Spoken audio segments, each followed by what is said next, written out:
Good day, heisters. My name is Almost No Host and welcome to How to Payday 2, where we learn how to handle the game that is, well, Payday 2. Today we're going to talk about CrimeNet and the inventory and see how these two work. So let's get started, shall we?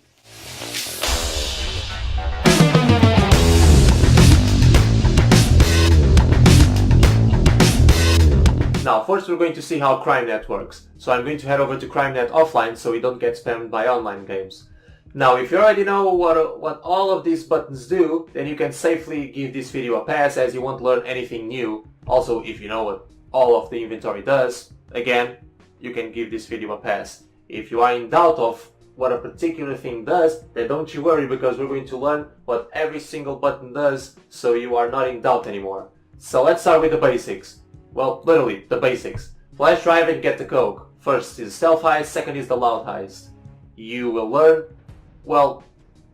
learn almost everything about the game itself. First heist will teach you the mechanics of stealth, second heist will teach you the mechanics of loud. You will get cash, experience and a loot drop. Loot drop is how the game loot system works. It's basically an RNG system. You finish a heist, you get a choice to pick 3 cards. You choose one and you will get a weapon attachment or a mask or a pattern for a mask or a color for a mask, etc, etc. That's basically how Payday 2's loot system works. Now, having seen the basics, let's head over to the safe house. Here you will see a lot of icons with masks in it. This is basically the parts of the house or actual rooms where our heisters are based at. And you can upgrade these rooms, these little rooms, so they will be more appealing. Of course, these are all cosmetic, so they won't affect any gameplay at all. This is just a nice addition to the game. And to level up these rooms, you need continental coins, which you can get by completing heists. But you get these at a very slow rate, but I will talk about them in a minute. Next up, trophies.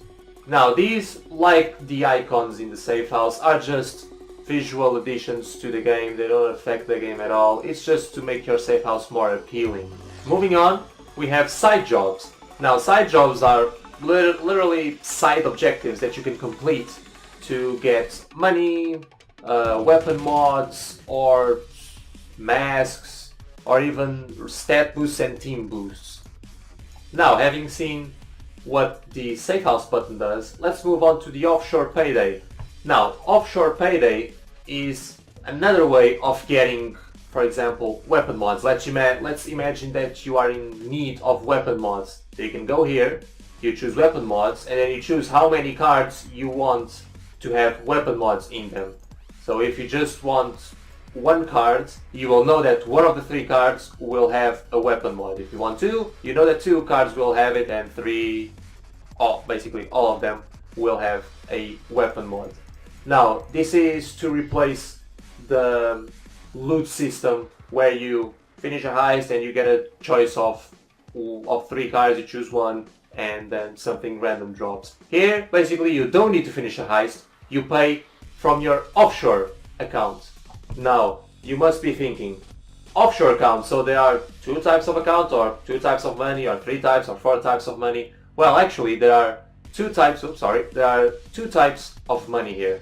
Cash and offshore cash. Basically, spending cash and offshore cash. Spending cash is what you use to buy weapons, attachments, masks, etc. Basically, you're spending cash, your cash at hand, so to say. And the offshore account, this is how you buy contracts, basically heists, and how you spend the money in the offshore payday. Now you must be asking, oh, I can buy contracts. Yes, you can, which leads me to the contract broker. Here you can, like I said, buy heists. Here you have all of the heists, and the price of the heist depends on the length of it and the difficulty of it. Now let's head over to the Gauge Career Assignments icon. If you don't own the Ultimate Edition, you don't need to worry about this, but if you do own the Ultimate Edition, then this is a great way of getting some extra attachments. Now you can only get the attachments that are here, you can't get just some random attachment, But although this DLC is one of the oldest DLCs in Payday 2, it has surprisingly resisted the test of time, and most of the attachments that come with this DLC are still viable in the current meta, although some of them have been replaced by better options. Now, having said this, you might think that, oh, if you have better options, then why choose these ones? Because these ones are far more easier to get than waiting for the RNG to be in your favor. Now, how do you get this? Well, every time you do a heist, these packages will spawn, and you can pick this up, and all of your team will get it. So there's no fighting over who gets which. So that's great. If you have a group of friends in which all of you have the DLC, then this is a great way for snagging some extra attachments for your loadout. And best of all, most of them are free. Actually, no, scratch that. All of them are free, so you don't need to pay money to put them in your weapon. And yes, you do need to pay to put attachments in your weapon, but these ones are free. Now let's head over to mutators. I'm not going to go over too much in depth about mutators. They are just a nice way to make the game more fun, if you want to call it.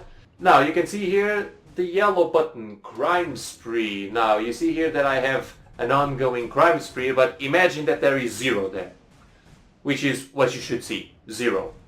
So, like it says here, it's an endless series of randomly selected heists. You are given a choice of 3 heists, 1 stealth, which you do not need to complete in stealth, but it's 1 stealth, 1 stealthable, that's what I mean, 1 short heist and 1 long heist. Now, you can see here that I have modifiers.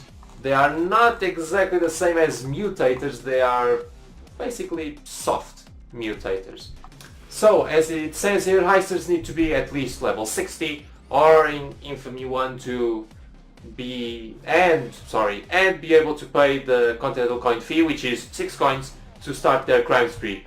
Now, remember when I said that I would go over Continental Coins later? This mode is perfect for farming Continental Coins, because unlike the normal heist, here you get much more Continental Coins for each heist you complete.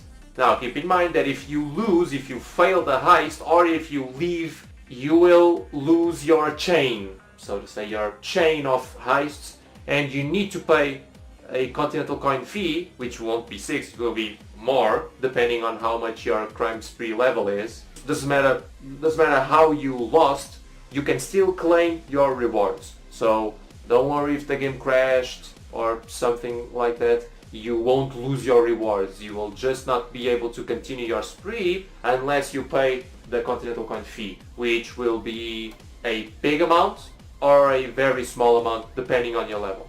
So in a nutshell, just a different game mode, so you can get skins, and yes, you get skins for your armor, Continental Coins, XP, money, although at a different rate. Now, last but not least, contact database. Like it says here, learn more about CrimeNet. And here you can just see a small resume of each heister or Bane or any of the other contacts. Now that's all from CrimeNet. Now you have probably seen all of these icons popping up. These are basically heists. The game spawns random heists for you in random difficulties. Also, to new players starting the game, if you have played any FPS before, never start in normal. Always start in hard. Always. Now this is how you see the difficulty. Depending on the skulls that are in yellow, that's the difficulty. No skulls, normal. 1 skull, hard. 2 skulls, very hard. Overkill, mayhem, death wish, and 1 down. This is death wish, for example. This is very hard. This is overkill.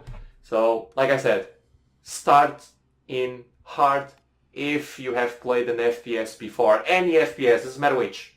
If you have never played an FPS before and this is your first ever FPS, then start in normal, because normal has almost no difficulty, honestly. Now, that was CrimeNet. Now let's head over to the inventory and figure out how this works. Now, small disclaimer, if you are seeing things that are different than in your game, that's because I am currently running a mod. well, several mods. So don't worry, I have the same things as you guys, just different icons. That's it. End of disclaimer. Now, let's start with character. Here in character, you can choose, well, your favorite character, aka heister. This is all cosmetic. It doesn't affect in any way gameplay aside from your voice and your hands. That's it. You don't have any other difference. It's not because you're playing as John Wick that you will be immortal. Now heading over to the mask icon, here's where you can, surprise surprise, choose your mask. And like the character, it's cosmetic. Unless you decide to wear a kawaii mask, then will obviously affect gameplay in a bad way. I'm kidding, huh? I'm kidding. Don't get triggered on me, please. Now, let's head over to primary slot.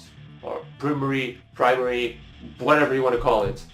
Here is where you, surprise, surprise, again, choose your primary weapon. Now you will notice that you have here some locked weapon slots. Now, this will be the same as in the secondary slots. They all cost 800k each. So it's actually a hefty sum of money to unlock a new weapon slot where you can squeeze in a new weapon. Now heading over to the secondary slot, it's for you to do what? To select your secondary weapon. Now going over to melee, this is where you choose your melee, which is pretty much useless because in most difficulties, well, at least in the higher difficulties, you will want a stun lock melee, so a melee that produces a stun effect, like the buzzer, or the free version of the buzzer, the electrical brass knuckles. Because all the other melees are pretty much useless, honestly. Throwable! Now with throwable, it's where you choose your type of grenade, or shuriken, or throwing knife, or throwing axe, or ace of spades. These two throwables are tied to a perk deck, which I will get in a minute. Now going over to the deployable, this is where you can choose, again, big surprise, your deployable. Now, most deployables have upgrades in the skill, in the skill trees. I will go over the skills in just a few seconds. Now going over to armor, this is where you pick your preferred type of armor. If you're going with a heavy armor build, you need, surprise, a heavy armor, sorry.